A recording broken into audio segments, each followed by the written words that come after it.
In today's Murli, Baba is giving us the directions to be soul conscious, and Baba is telling us that we have been very innocent for very long, and Baba says being innocent and Buddhu is the same thing.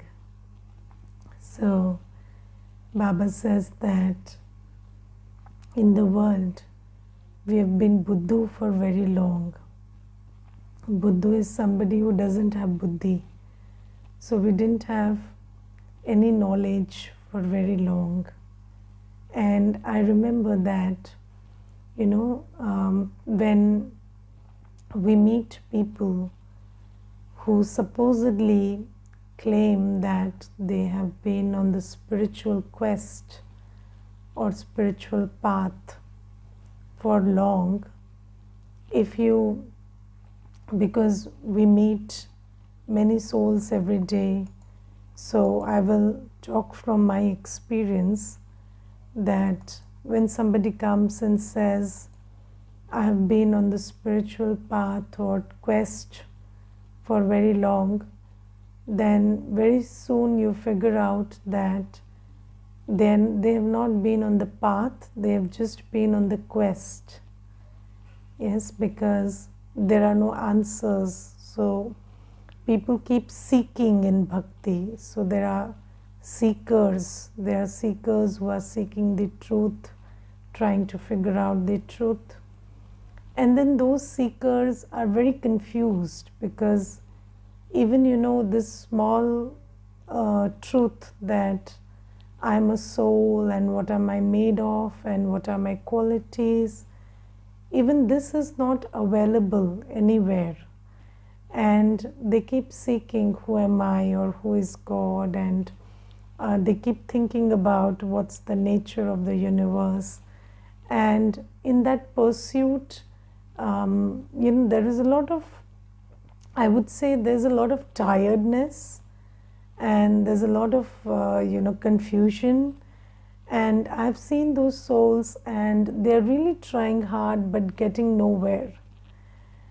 And Baba says that you were also like that. And then Baba says that you're very proud of your Buddhu state also. Baba says that Baba today says it very nicely. Baba says, at this time everyone has become senseless and they are even proud of their lack of sense. So we don't have any sense of who we are, who we belong to, the purpose, or what to do, what not to do. We have no sense absolutely in the world. And then we are very proud of this lack of sense also, because how do we know that we are very proud of this lack of sense? Because when Baba comes, the ocean of knowledge comes, and it tries to give some sense to us, he tries to put some sense into us, then we say, oh, you don't know it, I know better. So we don't listen to Baba because we are so proud of our lack of sense that we don't even discern that it's lack of sense, and then Baba is putting some sense into us. And mostly when I conduct courses, then there is this question that comes up, about the prevalent beliefs that people have. And then we are trying to tell the truth that it's not like that, it's like this. And then somebody would say that, no, I don't believe it, and we've been hearing this for so long. Let's take the example of something that happened some days back, and somebody said that, how can I accept that deities did not have 8 hands? So you say they were symbolic, but I believe that no, Ma Durga must have had 8 hands. And then I said, no, if somebody has 8 hands, would it be very powerful of them or very inconvenient for them? Because you see, 8 hands, just imagine you have 8 hands, very inconvenient, right? So they said, yeah, inconvenient, but you know what? It can't be true that it's not true. So it must be that she has 8 hands. And then that person walked away. So I was just thinking that, somebody, you try to drive sense into the thought process, and it's not like they don't get it, they get it also. It's so yeah, that person agreed that it must be very inconvenient if it was 8 hands. It's not a matter of privilege or power, it's a matter of inconvenience. If somebody had 8 hands and that person is, so that makes sense to them, but still, they are very proud of their lack of sense, and so proud that a proud person rejects that which is right or worthy. So that's the kind of act we perform.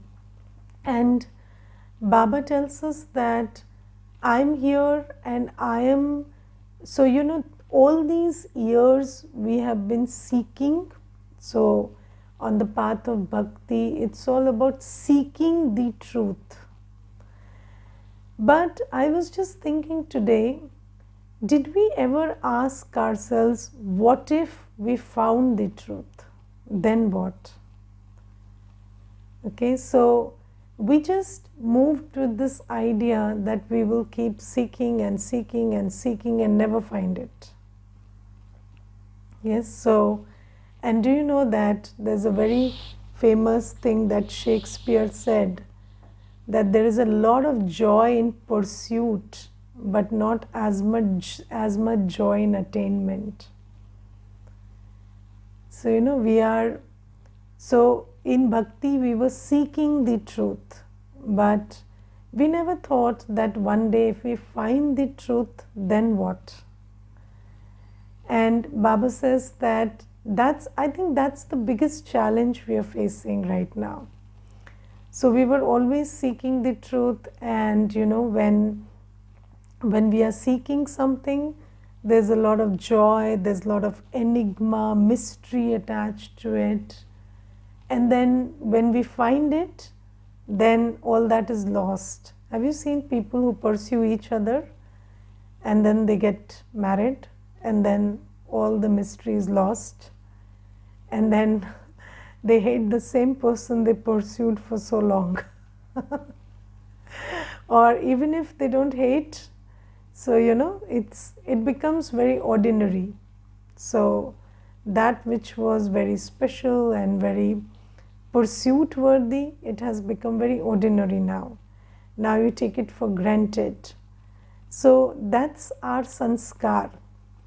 I wouldn't call it human nature, because Baba has also told us the truth about our nature. Our nature is not this.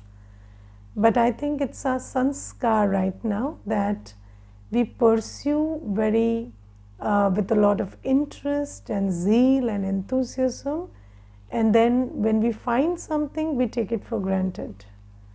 So that's our sanskar right now.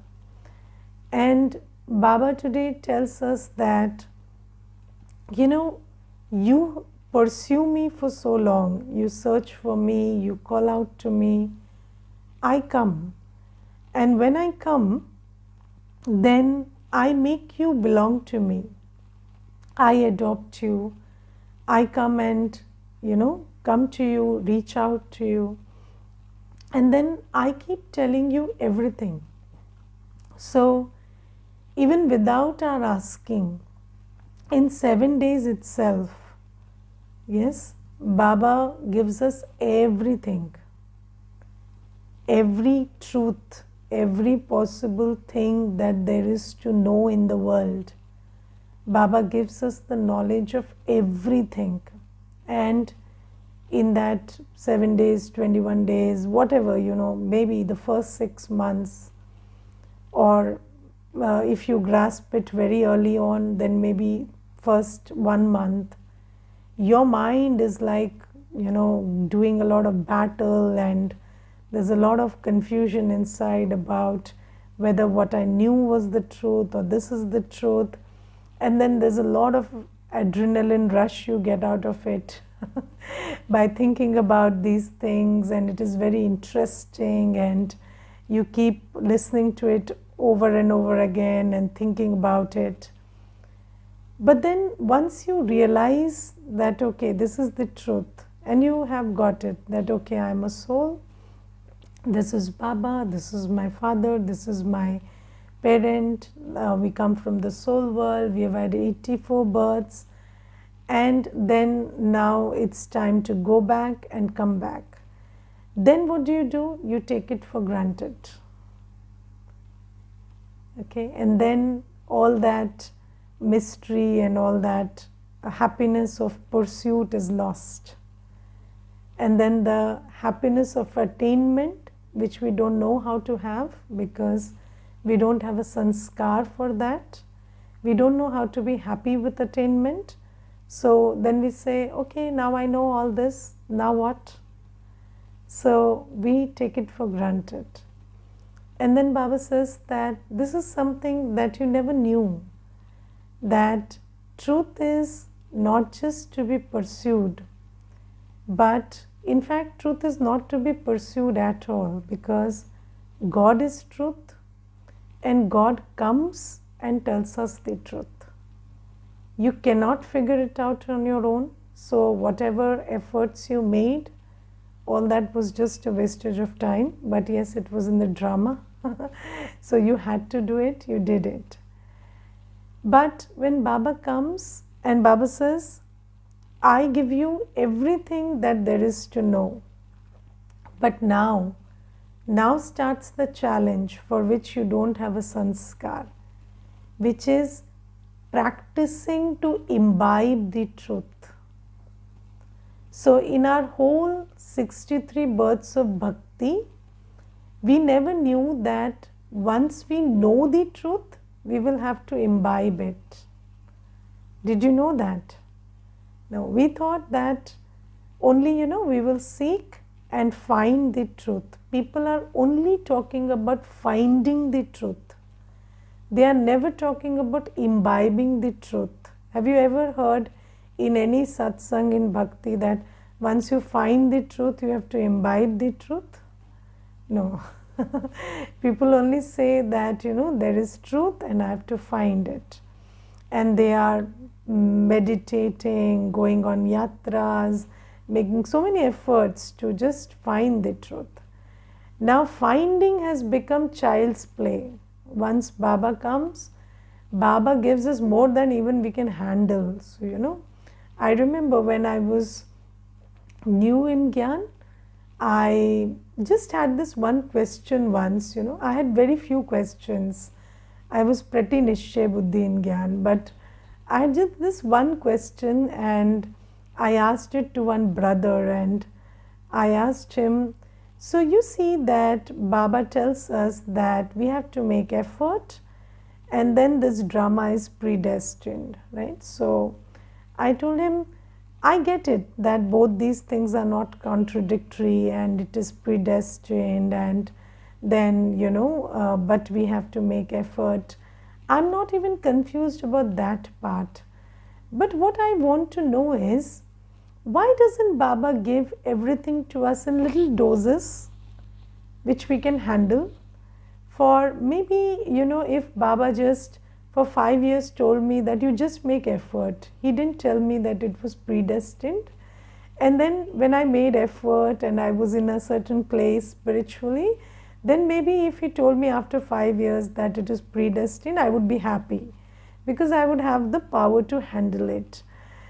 So I told him that, I think that Baba is not gauging us correctly. So, he's like giving us too much, which we can't handle sometimes. So I told him, why doesn't Baba think a little less of us and just give us something in moderation so that we could handle it?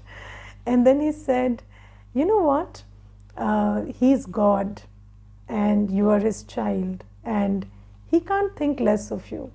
can he? So a parent never thinks less of his child. So a parent never thinks that my child can't handle it. A parent always thinks that my child is the strongest, the fittest, and my child can handle anything and everything. And this is why Baba has very huge, hopes on us. And he, of course, takes care that, we receive the love and the support which helps us gulp it all down. But nevertheless, he doesn't think less of you, and he can't. A parent can't. So so this is basically our trouble when you come in Gyan. So it's not lack of knowledge, or it's not that we have to figure things out on our own, but sometimes the problem is that we know everything and sometimes we are not able to put it into place. But Baba never thinks that, my child can't handle it, and he just keeps giving us everything endlessly. And Baba says that now the challenge is for you to imbibe it, and you don't have a sanskar for that. That's our problem. So we have a sanskar of pursuit. We are pretty enthusiastic about pursuit. We pursue, but when we attain it, we don't have the sanskar to bother to care. Yes, and that's why, children say that, every day Murli, we think that, okay, we have understood what Baba is saying in the Murli. But Baba is not telling you to just understand. Baba is asking you to do it. And that's something that we don't know, because in whole of bhakti, we don't have this sanskar. We have never thought that after finding the truth, we will have to do something. Okay, we thought that truth is ultimate, but truth is not ultimate. Being true is ultimate. Becoming true is ultimate. And that, I think, we take a lot of time to figure out. And in today's Murli, Baba very nicely puts it. Baba says that now you know the Father and you are listening to Him. So in bhakti, we were senseless, very proud of our lack of sense, and then we stumbled, we did everything, and we became proud of that also.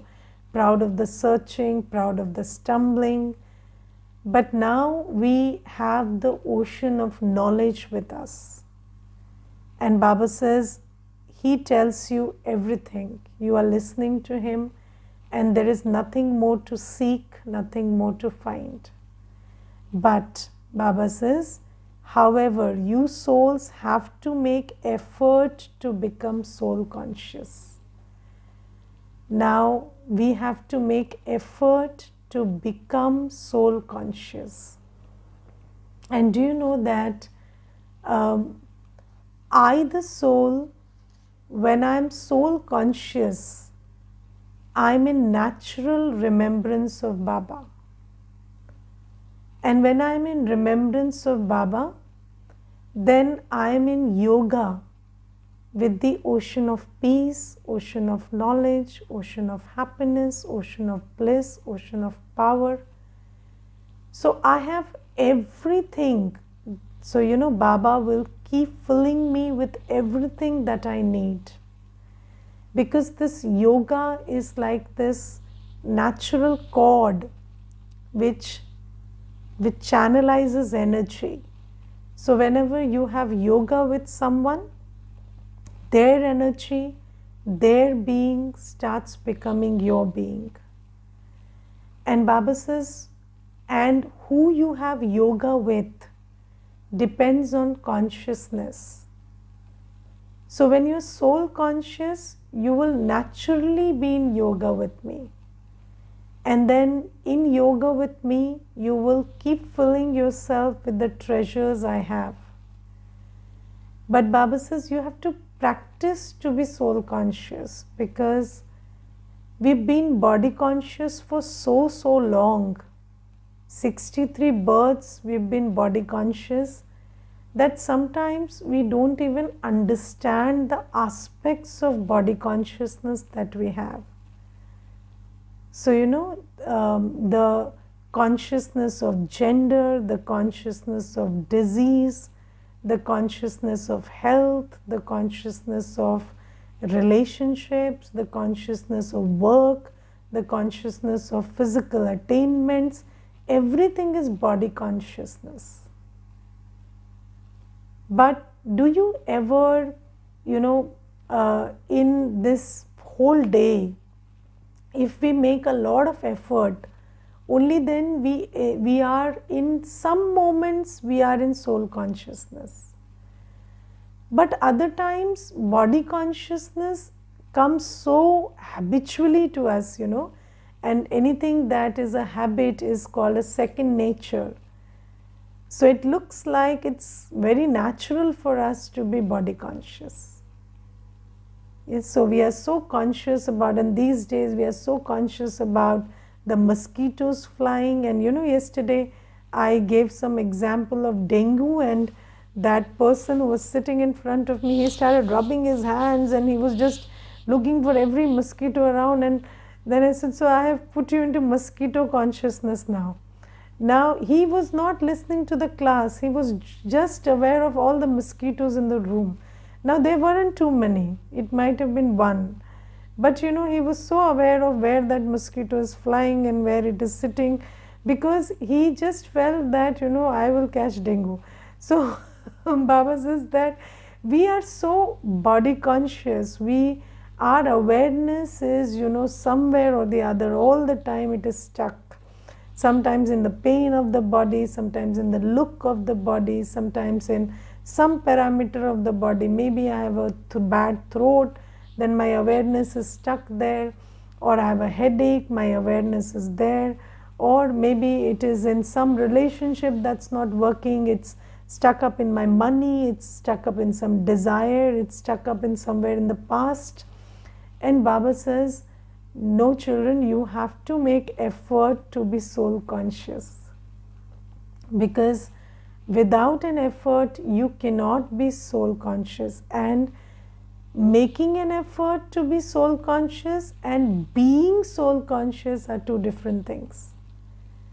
So if I make consistent effort all the time, so if I just all the time I'm trying to understand that I'm not the body, not this, that, I'm just a soul, a being of light, and I have, as soon as I become aware that I am this being of light, the next awareness is I'm a child of God and I belong to the soul world, and I have to prepare myself to go to heaven, because this is my 84th birth and now I have to prepare. So soul consciousness doesn't only mean that I am a soul, but I am a soul, and who am I as a soul? Because when you say I am a body, it's not I am a body, it's I am a male or a female, or I am aged this or that, or I am dark or fair, or I am tall or short, or I am accomplished or not accomplished. So many things come with body consciousness. So soul consciousness is also not one dimensional. It's not like I'm a soul, end of story. No. I'm a soul, and I, the soul, am in my 84th birth. And right now I'm a depleted soul. But originally I come from that world of peace, and my father is the ocean of virtues and powers, and I have a natural connection with my father. I'm drawing in those powers and virtues. Whenever you think of yourself as a soul, you start feeling the peace and the love that Baba is sending your way. And then you understand that now your future, you are getting ready to go to that kingdom called heaven. So Baba says this soul consciousness is a totally different dimension. Just like body consciousness is not one dimensional. It's not like I'm a body. No. Body consciousness means so many things. You are in the consciousness of so many aspects of your body and that which has come with your body. Similarly, when we talk about soul consciousness, it's not like I'm a soul, that's it. No. What kind of a soul am I? What's my journey been? Where's my home? Where's my Baba? What is my future? Who is teaching me right now? Whose hands am I in? All of these things is a part of soul consciousness. But Baba says the switch from body consciousness to soul consciousness happens when you take this thought, I'm not this body, I'm a soul. And then you have to switch to soul consciousness. Because just I am a soul is not soul consciousness. Soul consciousness means you think about yourself, your entire story as a soul. So you are aware of every aspect of yourself as a soul, your journey, your parent, your home, your future, your fortune, everything you are aware of as a soul. So that is soul consciousness. So do we actually try and build this soul consciousness? Because this has to be built, just like, you know, in the course we understand that whatever we do many times becomes a sanskar. So I have been thinking about myself as a body and thinking about all the aspects of the body because it was induced by society. So I thought about it really hard, really deep, really long, and that's why I'm so body conscious right now. So I have to spend that kind of time and thought and energy in thinking about myself, or at least, you know, staying in that awareness even while working, talking, waking, sleeping, that I'm a soul who has come from this soul world, has had 84 births, and I'm the child of the Almighty. And start thinking about yourself like that while doing everything during the day. That's what soul consciousness is. And Baba says you have to practice to be soul conscious. If you don't practice, then this whole truth that I'm telling you makes no sense, because this truth has to be imbibed. Now, do you understand that Baba has told us the truth, but for me, the truth is not important. My truth is important. And until and unless I practice to be soul conscious, the truth won't become my truth. And how will I be in alignment with the drama if the truth is not my truth? So that's why I have to practice to be soul conscious. And Baba says that today, you know, Baba gives this example. So I also want to talk about this this thing that I mostly think about.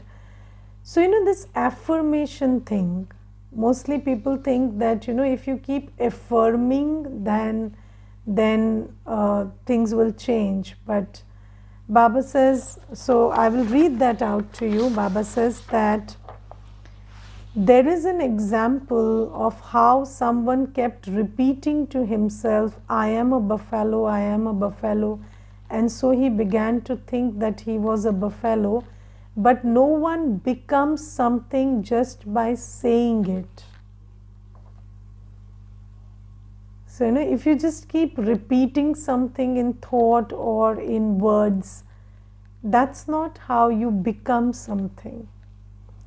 So, in order to become something, your consciousness, your attitude, your vision, your action, which means words, thoughts, and behavior, they all have to be aligned with that thought. So, you cannot say that, in the mouth, from the mouth I'm saying I'm a soul, or in thoughts I'm saying I'm a soul, but my consciousness is not that. I really don't believe I'm a soul. Then saying I am a soul, I am peaceful, will not make me peaceful. I have to shift my awareness of who I really am. And for that, I have to start seeing myself. I have to sit in meditation and see myself as the child of Baba, the resident of the soul world, a tiny little point of light, very conscious and full of virtues and powers. So I have to see myself as I am.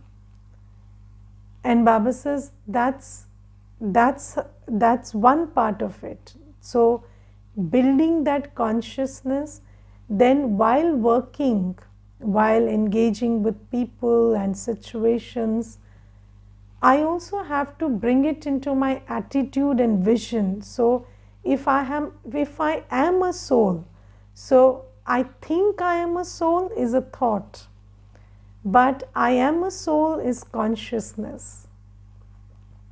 And when I am a soul, in my consciousness there is a shift, then that shift has to reflect in my attitude.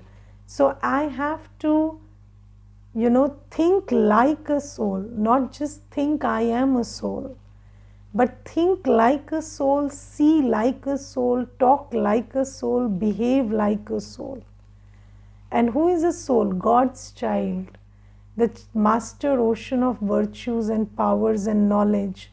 So when all my thoughts, words, actions, drishti, everything is knowledgeful, loveful, powerful, then only can I shift.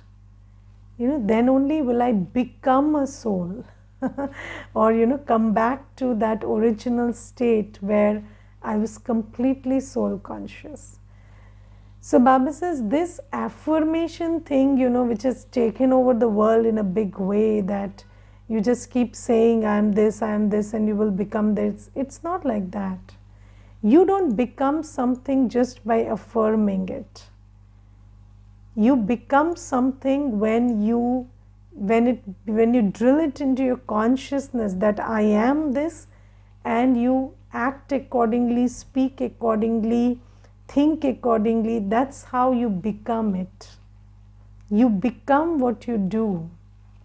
And all these are acts, your attitude, your vision, your thought, your word, your behavior, these are actions. And only when your consciousness shifts and you start behaving with this new consciousness will you shift your consciousness totally. So Baba says every day in the morning, try to sit in the realization that I am a soul. That's not repeating it to yourself. Just become aware that you're not this body, you're this soul who is running this body, and your parent is Shiv Baba, and you've come from that soul world, and you are in your 84th birth, and right now you're preparing again to go back to your first birth, Satyugi birth. Just drill it into your consciousness every day. Gyan has been given, now that Gyan has to be imbibed. So when we sit, we have to shift our consciousness this way. And then all day I have to take care of my attitude, vision, action, words, thoughts, everything I have to take care of. Only then will I shift. So this is also something that needs to be underlined. And then the Murli is full of jewels. You should go together, you go over it, must go over it. And then Baba today says that to keep your mind constantly in spiritual pleasure is the art of living. So what is spiritual pleasure? So pleasure that I create through my thoughts, through my man and buddhi. So sensual pleasure is what you create through the senses, When your eyes, your ears, your mouth, your nose, your skin, the sense of touch, all of these things are involved, that's sensual pleasure. But the pleasure or the happiness that you create and experience through your understanding, through your realization, through your thinking, through your awareness, that's spiritual pleasure. So when you remember Baba, when you think of yourself as a virtuous soul, when you think about your glory, past full of glory, when you were a deity in Satyug, when you think about your happy future, that's the happiness you get. That's called super sensuous joy. And Baba says, if you want to lead a happy life, you learn this art. Don't learn that art which you by exercising your body you feel happy, or by using your senses you feel happy, because you cannot create that kind of happiness always. The environment won't be conducive always. Yes, what if somebody broke a leg? Then what happens? No exercise, then what? Can't be happy. Yes, so what if you don't get to see what you want to see? Then not happy. So Baba says, you the soul are eternal. These organs, this Man, Buddhi, Sanskar, this is your eternal organ with you. Just use it. Use it to build awareness, use it to create thoughts and feelings, use it to create states of mind, and that is the art of living. Okay?